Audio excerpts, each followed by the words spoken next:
Alright my friends, how you all doing? Welcome back to the channel and welcome to a fresh episode of Planet Zoo and our Hyland Zoo series. Can I just start today's episode by saying a very happy new year to you all, and welcome to the channel if you're new and this is the first time you're paying Fandan Extra a visit. Last episode, my friends, if you haven't seen it already, will be linked above right now. Feel free to go check that out and go and get caught up. It was basically a deep dive into look at the zoo so far, taking a look at what we've managed to achieve to this point, but we are back into building, we are back into expanding the zoo ever further after stuff that we spoke about in last episode, and today it's all about the Gharial exhibit. It's an exhibit that I've kind of been teasing for a while. I've had big ideas for it, and finally it comes to fruition today.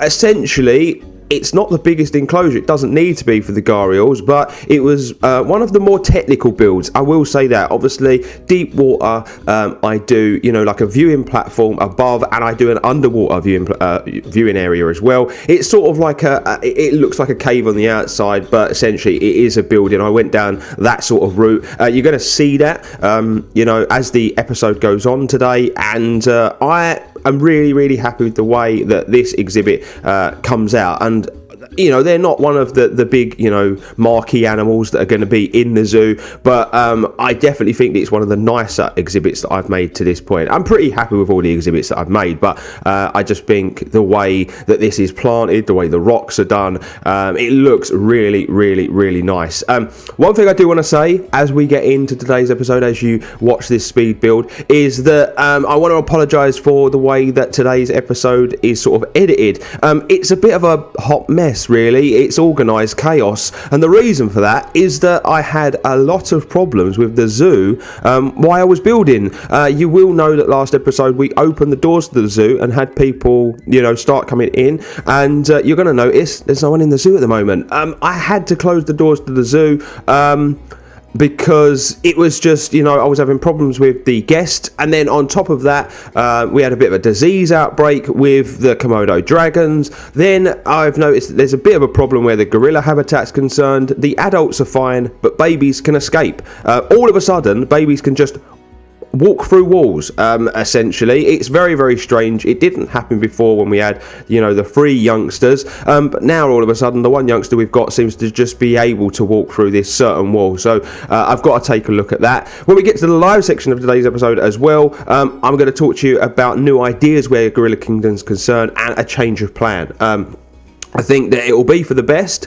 It will make things work a little better, and I've done it mainly because I've taken people's comments on board as well. And I think that that's something that as a zoo builder, as a content creator, taking people's suggestions and comments on board, really important, because they can sometimes you the viewer can sometimes see things that I don't see. I get so immersed in the build that I kind of ignore the little nitty gritty things, and this was something that I definitely didn't really think through when I was planning that area. So there's going to be a slight change. We'll talk about that though in the live section. You're going to see on the speed build section of today's video the initial sort of rock placement going in place there for the waterfall that I've been teasing for a long time. The waterfall's unfortunately not included in the speed build today. It is done, and you're going to see that in the live section. I didn't feel the need to include it because it's not really part of the exhibit. It's part of the wider scope of the zoo. It's just beautification, really. It's just there to make things look nice.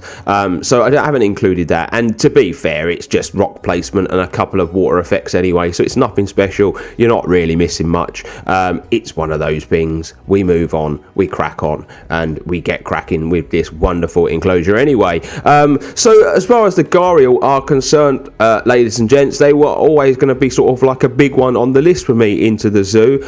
This zoo is sort of very much based around that of conservation, so probably I would say 80% of the animals in the zoo are going to be endangered or critically endangered. The Gharial is one of those animals. It's very much critically endangered. Where it's from, it's found in India. A lot of its waterways have been removed. It's been hunted as well. There's not many left, just a few thousand really in the wild, and they are restricted to such small estuaries and areas of India.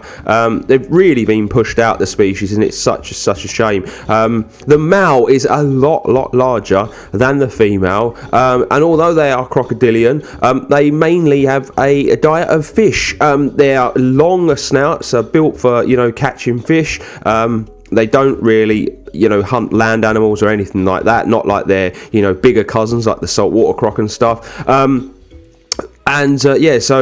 that's why I've gone with this very much heavily aquatic enclosure. They do require a fair amount of land space, I will say that. I was quite surprised at how much land area I did have to create in the end, but they are very much at home in the water, which is one of the reasons why I wanted to make a couple of different ways to view this very beautiful animal.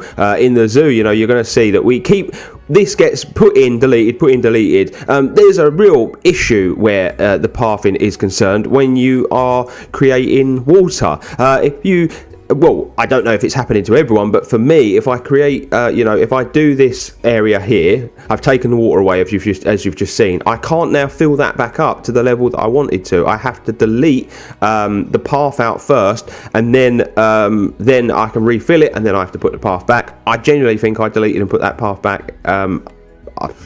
I lost count really, 10 times probably during the course of the build. It wasn't the hardest build, but yet it still took me quite a while. I don't know if I was getting back into a groove, having had a couple of days off because of Christmas and New Year and stuff, it just took me a little while to really get back into the groove. But if it takes me a little bit longer for things to look as pretty as this enclosure ends up looking, I will not mind taking my time with every other enclosure that we put into the zoo. As far as the next animal is concerned, it's going to be up to you guys. I'm going to let you guys decide. You've been sending in your suggestions already. Pygmy hippo. What was the others? Wolves. We had the spotted hyena. I've had a lot of suggestions already, but I think we're going to use today's video, especially as I've had quite a big influx in subscribers. Welcome to the channel if you are new. Big influx in views as well on that last episode. So I think I'm going to throw this out there to you guys. Episode 12. Let me know which animal you would like to see next in the zoo, and don't worry about placement. Don't worry about the areas that we're creating already. If enough people want a certain animal, I will happily move the zoo on a little bit, create some space to be able to put that animal in.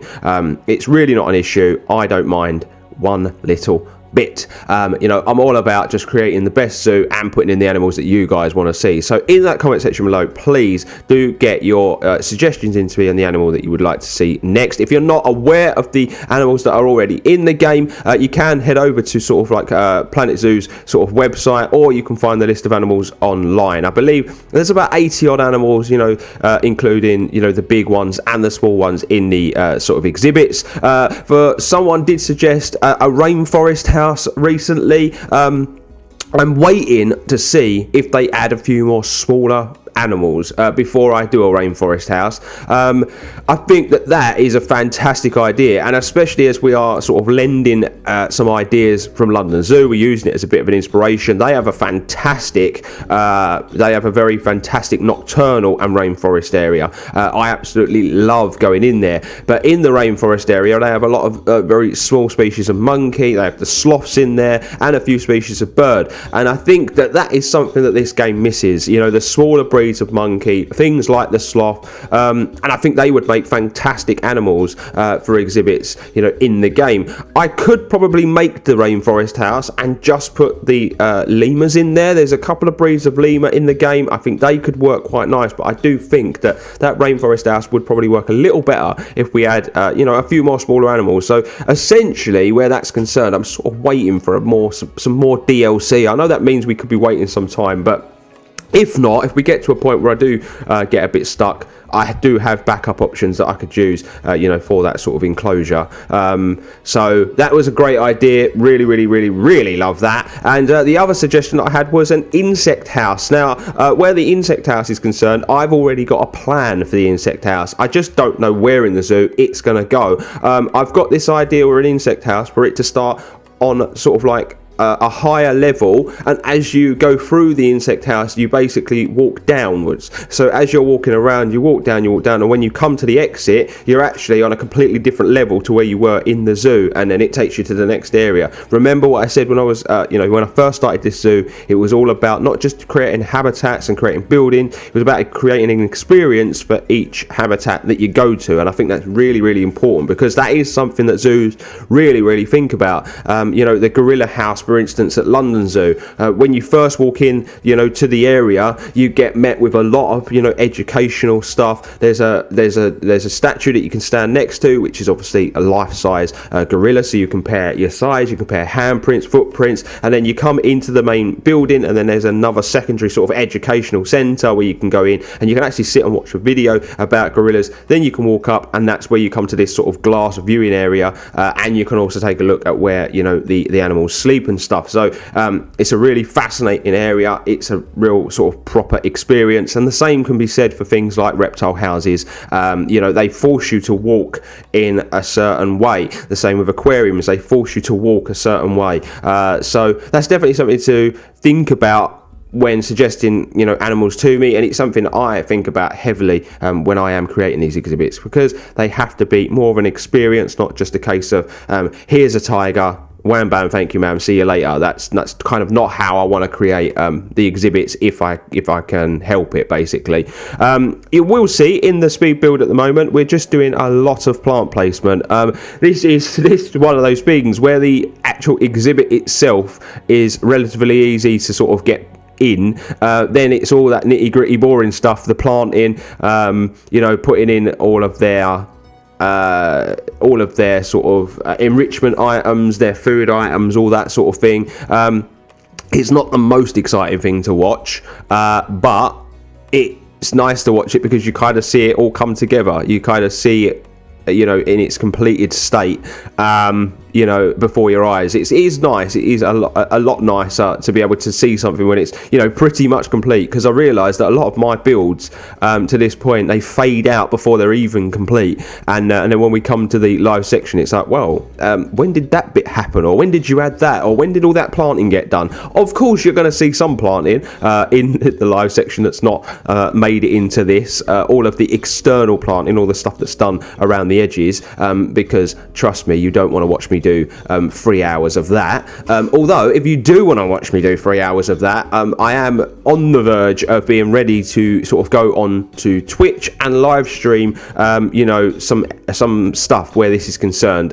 It's probably not going to be enclosure builds or things like that, but it will be the little nitty gritty stuff, maybe toilet buildings, making sure we've got enough facilities, all of the management of the zoo, making sure everything works properly, and then, like I've already said, all those little sort of decor things that we do around the edges to really bring the environment of the zoo to life. I really need to come up with some ideas to fill in some spaces that don't involve animals as well. I've got an idea of creating a park, but then how on earth am I going to create a slide and climbing frames and things like that? I've really got to think about it, because there's nothing like that in the game. It's literally going to be almost just for our eyes only. It's going to be a facade. People are not going to be able to actually climb on it and things. And also I've got to think about some buildings that we could potentially place down in the zoo that don't really they won't really do anything, but would help really break the zoo up. I mentioned way back, I think in episode 2,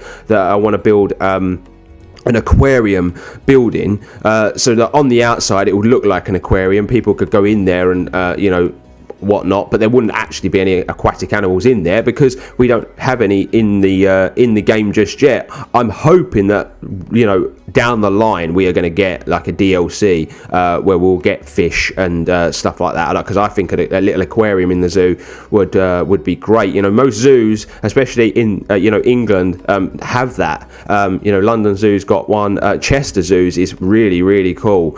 So I would love something like that in the zoo, but we could still create it. It would just be like a facade, basically. Wouldn't be anything in there. It'd just be a building to just kind of break the zoo up, rather than it be build an animal, build a toilet block, build an animal, build a restaurant. We could actually start breaking areas up. That's what I really, really need to concentrate on next, is filling areas, but not with shops, not with things like that, but just fill them up with plants, or fill them up with parks or statues or stuff like that, basically. And I really need to go online and get some ideas and get some viewpoints for it as well. A lot of the exhibits that I build, I've actually got pictures that I've pulled off of Google, pulled from other zoos, and I'm not copying them, but I'm using them as inspiration. I'm basically looking at them thinking, right, so that's how this zoo's done it, let's try and do that in my own sort of way, my style. And it's really worked to this point. I've really, really kind of enjoyed what we've managed to come up with. And the one piece of praise that I've been getting a lot of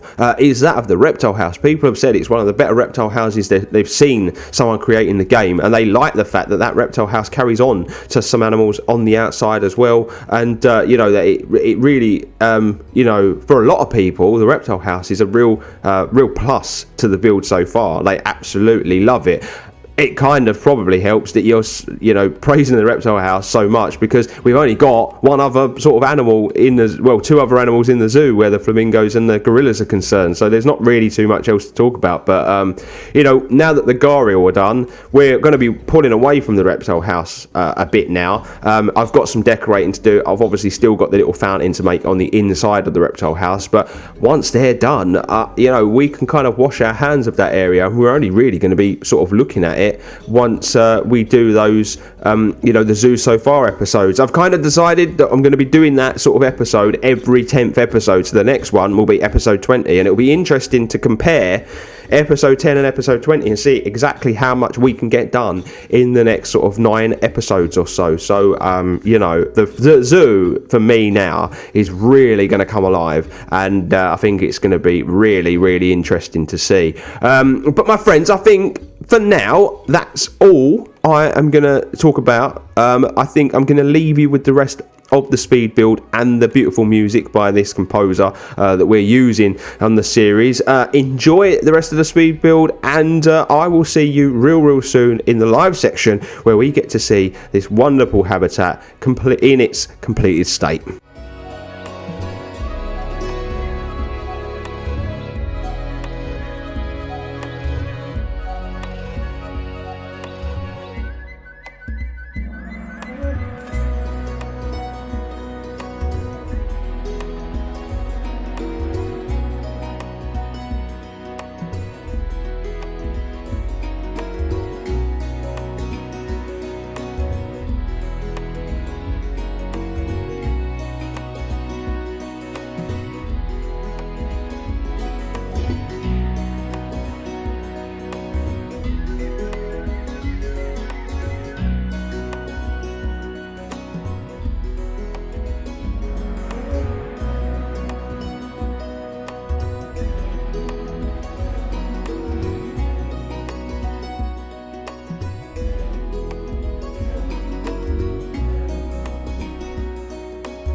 And so, my friends, here we are in the live section of today's episode. You're going to see I've got it paused at the moment. I am obviously going to press play very, very shortly, but I just wanted you to take a look at how the enclosure looks now it's finished with all of the foliage. I've got to talk about something that I think is a very, very small, minor problem, but I'm going to have to probably address it off of camera and sort that out. But let's press play, ladies and gents. As you can see, the waterfall, this is the bit I didn't include in the live section. I think it looks really, really nice. It's not the greatest of waterfalls, I do understand that, but it's the best I could do. It's the best I could achieve. You look at it from the other angle, it's like I say, it's not amazing, but it's the best I could do. As far as this is concerned, let's take a little look and a little deep dive down here. People are going down here, but not very often. I'm not sure if this is too low, and I think it might need taking up ever so slightly, but it has been used. This is how the underwater viewing section of of the enclosure looks. You'll see all your education to the side there.